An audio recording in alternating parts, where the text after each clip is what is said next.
Provinsi Aceh, tanah yang kaya sumber daya alam, adat dan budaya berbalut syariat Islam berada di persimpangan krisis yang sangat serius. Kondisi ini terjadi usai bencana banjir dan tanah longsor yang melanda 18 kabupaten dan kota pada 25 November 2025 lalu. Betapa tidak, peristiwa ini bukan hanya sekedar bencana alam biasa, tapi telah menjadi pemicu runtuhnya tatanan ekonomi dan sosial yang selama ini menopang kehidupan rakyat. Lihat saja, rumah-rumah hanyut, sawah dan kebun yang menjadi mata pencarian utama hilang. Jalan-jalan dan jembatan utama terputus, serta pasar-pasar lokal lumpuh. Dalam kondisi ini, rakyat Aceh sedang menghadapi ancaman nyata, yaitu gelombang pengangguran dan kemiskinan terbuka. Bagi petani dan nelayan, bencana ini ibarat menghancurkan sumber nafkah dalam sekejap. Sawah yang sebelumnya menghasilkan beras untuk keluarga, kini hanyut tertimbun lumpur atau tenggelam di bawah banjir. Kebun kopi, coklat, dan kelapa yang menjadi penghasilan tambahan hilang begitu saja. Nelayan kehilangan perahu dan jaring sehingga tidak bisa lagi mencari nafkah. Sementara itu, pedagang kecil dan usaha mikro yang bergantung pada aktivitas ekonomi lokal kini menghadapi kebangkrutan karena pasar sepi dan distribusi terhenti. Hasilnya, jutaan warga yang sebelumnya memiliki pekerjaan sementara kini jatuh ke jurang pengangguran. Data sementara menunjukkan bahwa jumlah korban berdampak mencapai ratusan ribu jiwa. Jika pemerintah gagal mengintervensi dengan cepat, jumlah pengangguran terbuka di Aceh bisa melonjak drastis, menciptakan masalah sosial yang jauh lebih kompleks daripada sekedar banjir dan longsor. Kemiskinan yang sebelumnya sebagian besar tersembunyi kini menjadi nyata, terbuka dan mengancam stabilitas sosial. Anak-anak dan keluarga miskin terjebak dalam lingkaran kelaparan dan ketidakpastian, sementara orang dewasa kehilangan harapan untuk mendapatkan penghasilan yang layak.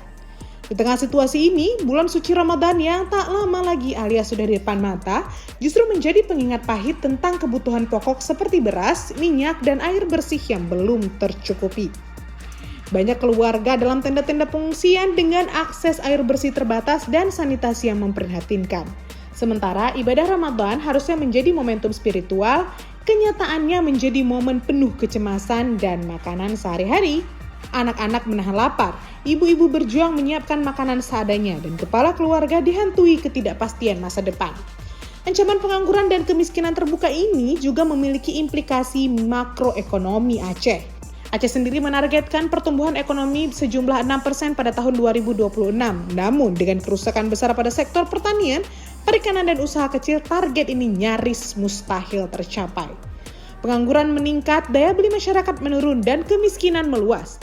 Dampaknya tidak hanya bersifat sementara, tetapi bisa menimbulkan masalah jangka panjang sebab tingginya angka pengangguran produktif meningkatkan ketergantungan pada kebutuhan sosial dan menurunnya kontribusi sektor real terhadap pendapatan daerah. Dalam konteks ini, peran pemerintah Aceh dan DPR Aceh sangat krusial. Mereka harus bertindak cepat dan efektif, bukan hanya sekedar memberikan bantuan darurat. Sebaliknya, ada tanggung jawab besar yang meliputi pemulihan mata pencarian rakyat, membangun kembali rumah, sawah, kebun, dan sarana perikanan agar masyarakat bisa kembali produktif. Kecuali itu, program sosial dan ekonomi jangka panjang harus mampu memberikan bantuan modal kerja, pelatihan keterampilan, dan program padat karya yang menyerap tenaga kerja korban bencana. Perencanaan mitigasi bencana dan ketahanan ekonomi termasuk investasi infrastruktur tahan bencana, sistem peringatan dini, dan diversifikasi ekonomi perlu segera dilakukan agar masyarakat tidak terlalu tergantung pada satu sektor saja. Jika langkah-langkah ini tidak dijalankan dengan tegas, dapat dipastikan Aceh menghadapi resiko 2 kali lipat. Yang ini tidak hanya korban bencana yang menderita, tetapi seluruh provinsi terjebak dalam lingkaran kemiskinan dan pengangguran terbuka yang membayangi masa depan generasi muda. Fakta menyakitkan adalah ancaman ini sudah mulai terlihat. Pengangguran meningkat secara nyata, ekonomi lokal lesu, dan bantuan yang datang masih sangat terbatas. Sementara itu, pemerintah daerah dan DPR Aceh harus menjawab pertanyaan-pertanyaan sederhana namun kritis. Di mana tanggung jawab mereka? Apakah mereka mampu melindungi rakyat dari bencana dan keruntuhan ekonomi? Ataukah rakyat Aceh hanya menjadi saksi pasif dari krisis yang berkepanjangan? Dan bulan Ramadan yang tinggal menghitung hari seharusnya menjadi panggilan moral dan politik bagi pemerintah. Jangan biarkan rakyat beribadah dalam kelaparan. Jangan biarkan anak-anak kehilangan harapan karena orang tua kehilangan pekerjaan. Dan jangan biarkan masa depan Aceh hancur di tangan birokrasi yang lamban. Kini saatnya Mualim, pemerintah Aceh dan DPR Aceh menunjukkan kepemimpinan nyata. Mereka harus bergerak cepat memastikan bantuan merata, membuka lapangan kerja, memulihkan sektor ekonomi yang hancur, dan menyiapkan Aceh menghadapi bencana di masa depan.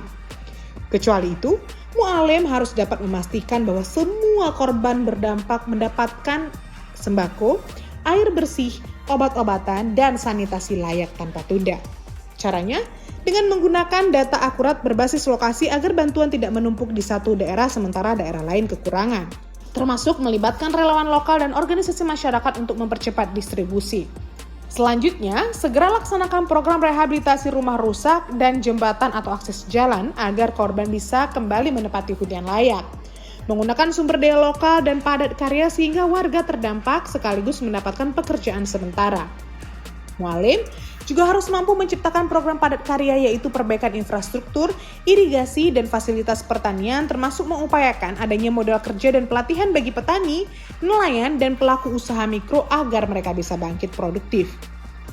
Di sisi lain, menerapkan investasi pada infrastruktur tahan bencana dan reservoir air untuk mengurangi resiko kerusakan di masa depan.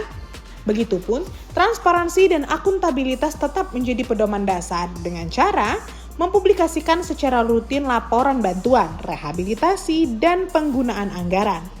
Mualim dapat melibatkan DPR Aceh, media, dan masyarakat dalam memantau progres pemulihan.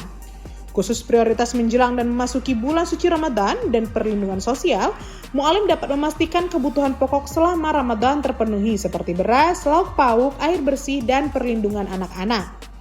Dan diperlukan dapur umum, juga posko kesehatan di setiap tenda pengungsian. Ini menjadi penting dan urgent sebab rakyat menunggu aksi bukan janji.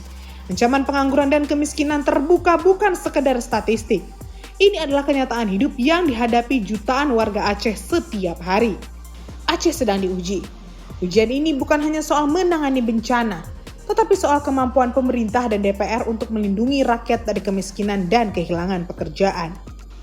Jika gagal, bukan hanya korban banjir yang menderita, tetapi seluruh masa depan Aceh yang terancam.